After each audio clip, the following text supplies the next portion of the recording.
Cette fois, le braqueur a raté son coup. La caisse était vide. Mais le policier doit lui mettre la main dessus avant qu'il ne pointe son arme sur une nouvelle victime. Le patron n'a pas assisté à l'agression, alors Yann rassemble tout son personnel afin de recueillir un maximum de détails. C'est vous qui l'avez vu physiquement? C'était plutôt un Européen, un Maghrébin, d'origine africaine, c'est difficile? Vous n'avez pas vu du tout son visage? C'était pas très grand. Pas très grand? Plutôt mince. Plutôt mince? Après, ouais, puis couleur blanc, enfin je veux dire, c'est... Plutôt européen? Ouais. Et au niveau tenue vestimentaire? Survêtement, donc un pantalon de jogging noir, un sweat blanc Ouais. avec une capuche, et il y avait une cagoule couleur camouflage. Un agresseur cagoulé, un physique commun et une attaque qui n'a duré que quelques secondes. Encore une fois, l'enquête s'annonce difficile.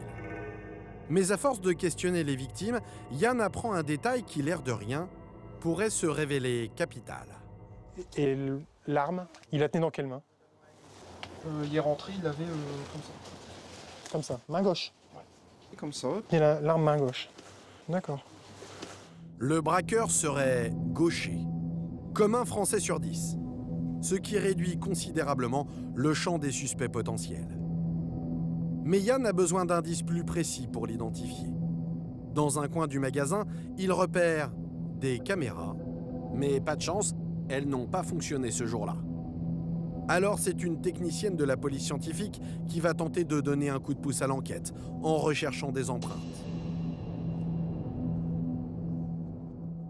Dame Lucie était porteur de gants ou... Les gants. Alors, je me souviens plus. Il me semble qu'il n'y en avait pas, mais...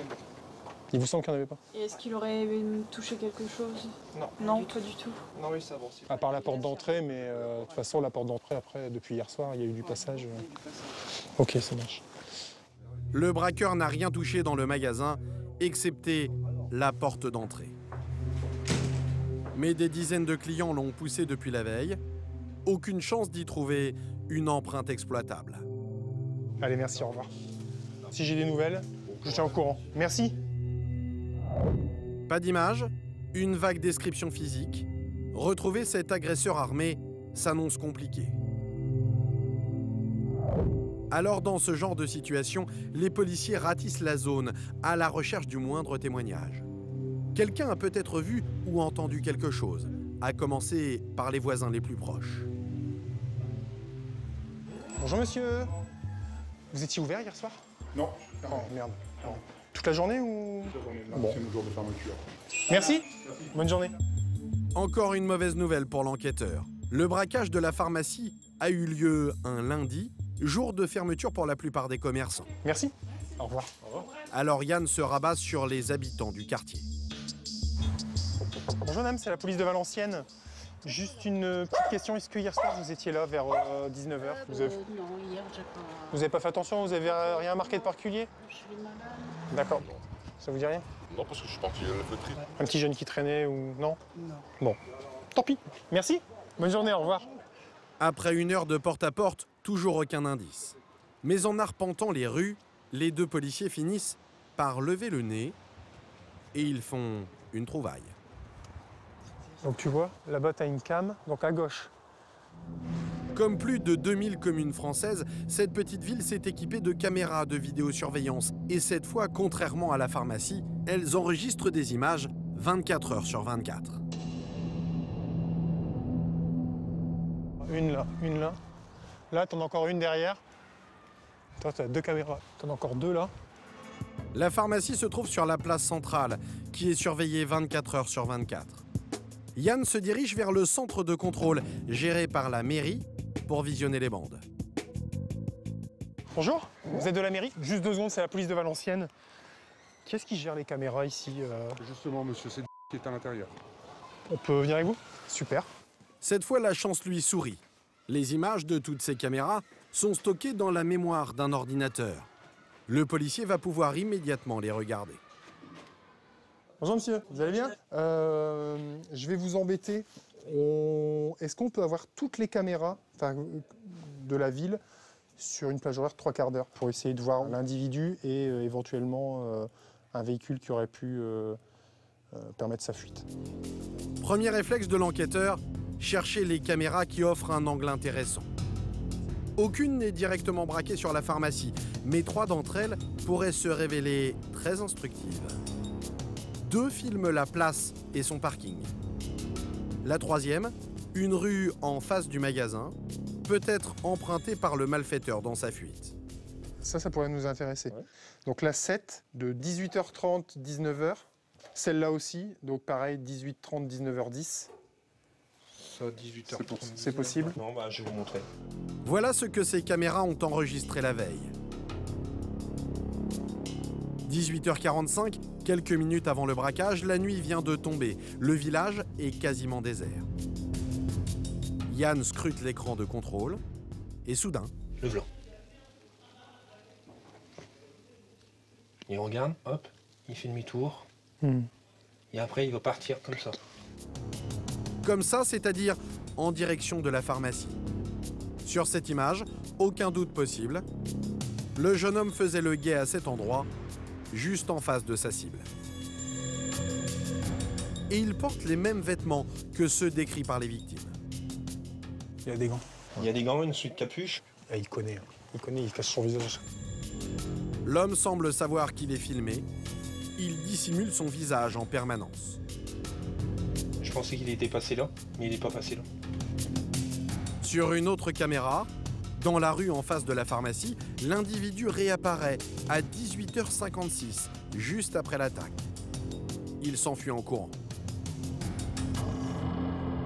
Après, Bon, ok. je pourrais vous donner plus après les vidéos. Malheureusement pour Yann, la mauvaise qualité des images ne lui permet pas d'identifier l'individu. Mais ces films lui apportent une précision essentielle. L'homme est sans doute du quartier. Il connaît l'existence des caméras et cherche à les éviter. Si on retrouve ses vêtements chez lui qui correspondent à la vidéo, ça sera une preuve indéniable de sa présence, quoi. Maintenant, identifier les individus sur une caméra, bon, voilà, il ne faut pas se faire d'illusions. Pour ne rien laisser au hasard, Yann regarde rapidement les autres caméras de la ville. Et il va découvrir une scène étonnante. Oh, le blanc. Il est de dos. Hop. Je peux me Ouais, permettre? allez-y, il n'y a pas de souci. Non, voilà. Même survêtement, même homme, mais cette fois dans une rue un peu à l'écart de la pharmacie et surtout plus d'une demi-heure avant le braquage. L'individu fait les 100 pas. Pendant un bon quart d'heure, il semble attendre quelque chose. Mais quoi? Pour tenter de le savoir, les policiers se rendent sur le trottoir où l'homme déambulait On y va. en espérant découvrir la clé du mystère. La caméra se trouve là. Yann scrute les environs et se met dans la tête du braqueur. Donc a priori, il était ici, hein, c'est ça, l'individu? Un détail lui saute immédiatement aux yeux. Sur ce trottoir, on a une vue directe sur le tabac. Et Yann le sait, c'est souvent l'une des cibles préférées des malfaiteurs. Le braqueur prévoyait-il d'attaquer le buraliste? Yann veut en avoir le cœur net. Jeune homme, c'est la police de Valenciennes. Messieurs, On vient vous voir. je Vous vous doutez pourquoi? Bon, Hein, n'est-ce pas? Les policiers tombent sur la patronne. Contrairement aux autres commerçants, son tabac était ouvert le jour de l'agression. La femme en a évidemment entendu parler, elle est dans tous ses états. Elle a déjà été attaquée à 2 reprises ces derniers mois. Et les malfaiteurs n'ont pas épargné son mari. Alors elle n'a qu'une crainte, se faire braquer à nouveau. ça aurait fait, si malheureusement ça aurait arrivé hier, ça aurait fait la 3e fois. Cette fois-ci, c'est pas vous, c'est le pharmacien. J'aimerais, je n'en peux plus. Et après, on se demande qu'est-ce qui se passe, qu'est-ce que ça va arriver, la prochaine fois, ça va être quoi C'est un village super calme. Nous, on est venus pour ça. C'est en plus, maintenant, chaque fois qu'il y a quelqu'un qui ouvre la porte, je dois le dévisager de la tête aux pieds, me dire, surtout si c'est un jeune, il va être braqué, il va pas me braquer, qu'est-ce qu'il va me faire? Et alors là, sincèrement, ouais, je suis un petit peu, ouais, on va dire que ça traumatise. La buraliste en est convaincue, c'est encore une fois son commerce qui était visé hier soir.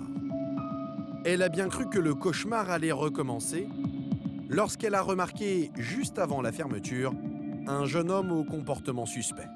Mais à chaque fois que mon mari il voyait le petit jeune, il voulait reculer. Vous savez, il faisait le trottoir.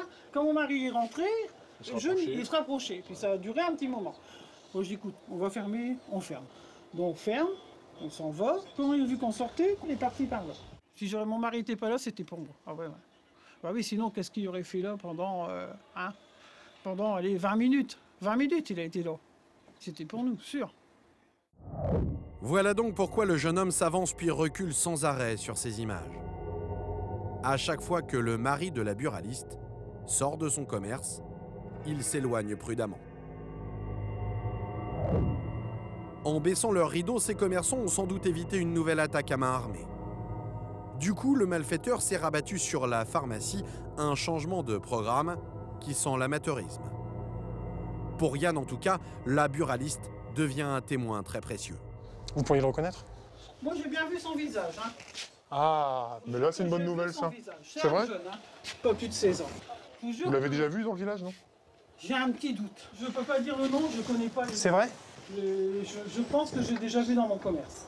Plutôt européen, maghrébin? Ah, blanc de peau, un petit peu de rougeur parce que peut-être qu'il faisait froid. Ouais. Hein. Ce matin, l'enquête de terrain a été fructueuse. Merci.